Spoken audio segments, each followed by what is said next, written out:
My name is Gabriel Varga and I'm from Victoria, Canada. I'm here in Virginia to fight for the Glory Featherweight World title against Serhiy Adamchuk. It's a rematch from last November.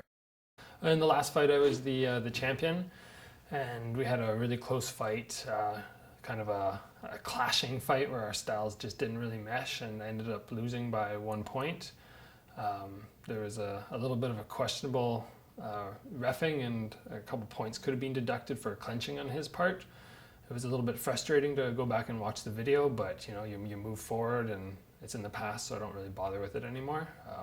But yeah, it's all about Friday. No, I don't want it to be a replica of the first. I don't want to get cut on my head from headbutting. It was only a small one, but still you have blood coming down into your eye and it's just distracting. And I don't want to have that again. I don't want to have him grabbing and wrapping me up constantly, so no, there'll be a different fight this time, I hope.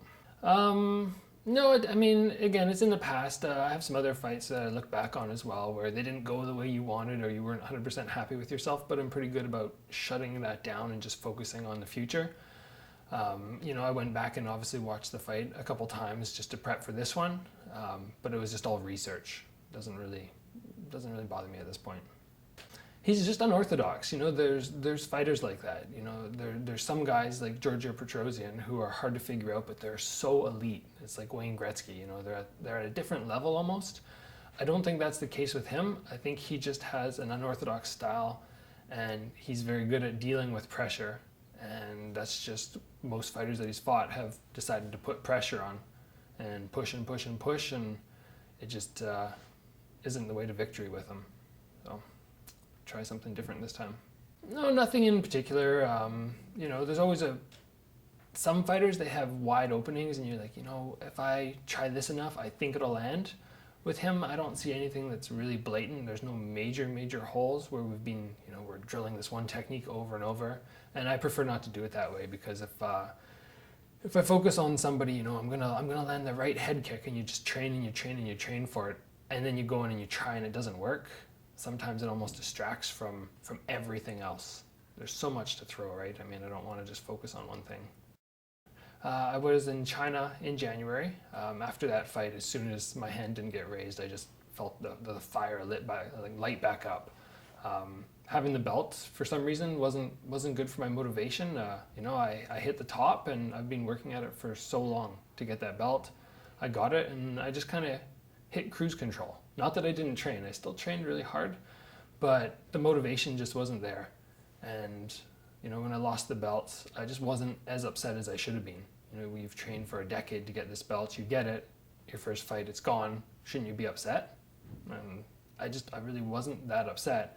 And as soon as my hand didn't get raised, then things changed. And I got on the phone, got a fight, I think it was about 7 weeks later in China for an organization called Hero Legends, and I went over and fought for their title and won that. So yeah, it's been a little bit of a gap now since January. I haven't had a fight. I was a little busy, got married, went on the honeymoon, had a couple months to relax, and then got back in the gym and started preparing for this one. It's something I've always had a bit of trouble with, even when I was younger. I liked competing in tournaments where people didn't know who I was.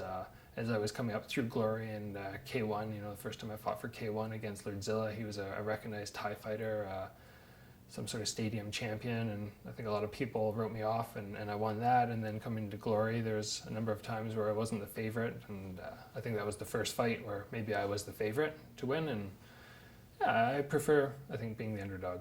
And after this fight, I'll go back and start doing some new research on what I have to do mentally to stay on top. No, this time I'll have to do something. I have a couple people that I work with on mental prep before fights, and when I fought Amrani, it was something we really pushed for. Number two's not good enough, because in the past I would go to these Canadian tournaments.